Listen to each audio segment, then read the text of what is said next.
ആദ്യ ബലാത്സംഗ കേസിൽ രാഹുൽ മാങ്കൂട്ടത്തിലിന് മുൻകൂർ ജാമ്യം കിട്ടി. കർശന ഉപാധികളോടെയാണ് ഹൈക്കോടതി ജാമ്യം നൽകിയത്. തുടർച്ചയായ 3 ദിവസം ചോദ്യം ചെയ്യലിന് ഹാജരാകണം. മൊബൈൽ ഫോൺ അന്വേഷണ ഉദ്യോഗസ്ഥന് മുൻപാകെ ഹാജരാക്കണം. ലൈംഗിക ശേഷി പരിശോധനയ്ക്ക് വിധേയനാകണം. ഇവയാണ് വ്യവസ്ഥകൾ.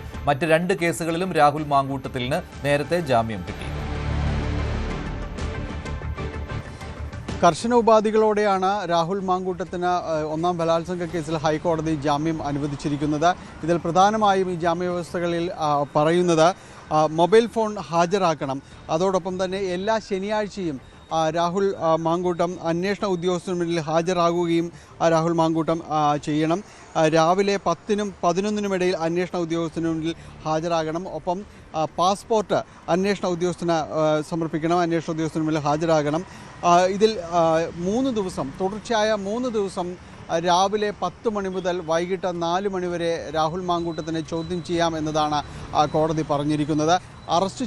രാഹുലിനെ അറസ്റ്റ് ചെയ്യുകയാണെങ്കിൽ അതിൽ ജാമ്യം അനുവദിക്കുന്ന ഒരു വ്യവസ്ഥയായിട്ട് പ്രധാനമായും തന്നെ പറഞ്ഞിരിക്കുന്നത് 1 ലക്ഷം രൂപയുടെ ആൾ ജാമ്യത്തിൽ രാഹുലിനെ വിട്ടയക്കണം. രാഹുൽ ഈ ഒരു ചോദ്യം ചെയ്യൽ സമയത്ത്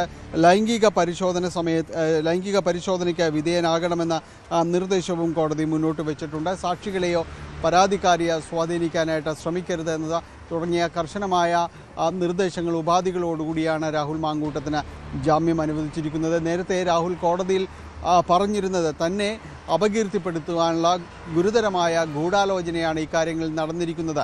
ഈ പറയുന്ന കാര്യങ്ങൾക്ക് നിർബന്ധിത ഗർഭചിത്രമടക്കമുള്ള കാര്യങ്ങൾക്കും താൻ ഭീഷണിപ്പെടുത്തിയെന്നുള്ള വാദങ്ങൾക്കും യാതൊരു രീതിയിലുള്ള തെളിവില്ല എന്നതായിരുന്നു രാഹുൽ കോടതിയിൽ ഉന്നയിച്ചിരുന്നത്. തിരുവനന്തപുരം സെഷൻസ് കോടതി നേരത്തെ ഈ കേസിൽ ജാമ്യം നിഷേധിച്ചിരുന്നു. ഇതിനെ തുടർന്നാണ് ഹൈക്കോടതിയിലേക്ക് എത്തിയത്. തിരുവല്ല സ്പായിലെ കൂട്ടബലാത്സംഗം കൊട്ടേഷനാണെന്ന ഉടമയുടെ വാദം പോലീസ് തള്ളി. ഗുണ്ടാ പിരിവിനെ ചൊല്ലിയുള്ള തർക്കമാണ് ആക്രമണത്തിന് പിന്നിലെന്നാണ് പോലീസിന്റെ കണ്ടെത്തൽ. പിടിയിലായ പ്രതികളിൽ നിന്നുള്ള മൊഴിയുടെ അടിസ്ഥാനത്തിലാണ് പോലീസ് ഈ കണ്ടെത്തൽ നടത്തിയത്. അതേസമയം ബലാത്സംഗ കേസിലെ പ്രതികളെല്ലാം പോലീസിന്റെ പിടിയിലായിരുന്നു. തിരുവല്ല സ്പായിലെ കൂട്ടബലാത്സംഗ കേസ് പ്രധാനമായും പോലീസ് പറയുന്നത് അത് ഗുണ്ടാപിരിവുമായി ബന്ധപ്പെട്ടുള്ള തർക്കമാണ് ഈ അതിക്രമണത്തിന് കാരണമെന്നാണ് പോലീസിൻ്റെ കണ്ടെത്തൽ. നിലവിൽ പിടിയിലായ പ്രതികളെ ചോദ്യം ചെയ്യുന്നതെന്നാണ് പോലീസ് ഇക്കാര്യം വ്യക്തമാക്കുന്നത്. കാരണം ഇന്നലെ 2 പ്രതികൾ പോലീസിൽ കീഴടങ്ങിയിരുന്നു. തിരുവല്ല പോലീസിലാണ് കിരണും അതുപോലെ തന്നെ സജിനും ഈ 2 പ്രതികളാണ് ഒളിവിൽ പോയിരുന്നത്. ഈ 2 പ്രതികളും ഇന്നലെ തിരുവല്ല പോലീസ് സ്റ്റേഷനിലാണ് കീഴടങ്ങിയത്. ഇതോടെ ഈ കേസിലെ എല്ലാ പ്രതികളും പിടിയിലായിട്ടുണ്ട്.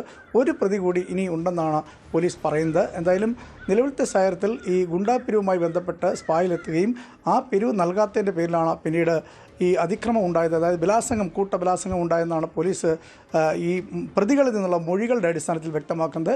അതേസമയം സ്ഥാപന ഉടമ വ്യക്തമാക്കിയത് ഇത് കൊട്ടേഷനാണെന്നുള്ളതാണ്. കൊട്ടേഷൻ മറ്റ് സ്പായിൽ നിന്നുള്ള ആളുകൾ കൊട്ടേഷൻ കൊടുത്താണ് ഈ സ്ഥാപനം തകർക്കുന്നതിന് വേണ്ടി കൊട്ടേഷൻ കൊടുത്തതെന്നുള്ള രീതിയിലാണ് ഈ സ്പായുടെ ഉടമ, ഈ അതിക്രമം നടന്ന സ്പായുടെ ഉടമ വ്യക്തമാക്കുന്നത്. എന്തായാലും പോലീസ് അത് പൂർണ്ണമായി തള്ളുന്നു. ഈ പ്രതികളെ എല്ലാം പിടികൂടിയ പശ്ചാത്തലത്തിൽ അവരിൽ നിന്ന് കിട്ടിയ മൊഴിയുടെ അടിസ്ഥാനത്തിലാണ് ഗുണ്ടാപിരിവ് സംബന്ധിച്ചുള്ള തർക്കമാണ്. 50,000 രൂപ ആവശ്യപ്പെട്ടാണ് പ്രതികൾ അവിടെ ചെല്ലുന്നത്. 1-ാം തീയതി ചെല്ലുന്നു. അവിടെ ചെന്ന് ഈ തർക്കമുണ്ടാകുന്നു. പിന്നീടാണ് ജീവനക്കാരിയെ ഈ കൂട്ടബലാത്സംഗവും അതിക്രമവും നടത്തുന്ന കാര്യങ്ങളിലേക്ക് പോകുന്നത്. അതുകൊണ്ട് തന്നെയാണ് ഇത് ഗുണ്ടാപിരിവുമായി ബന്ധപ്പെട്ടുള്ള തർക്കമാണ് ഈ കൂട്ടബലാത്സംഗത്തിന് കാരണമെന്നാണ് പോലീസ് ഇപ്പോൾ നൽകുന്ന മൊഴി.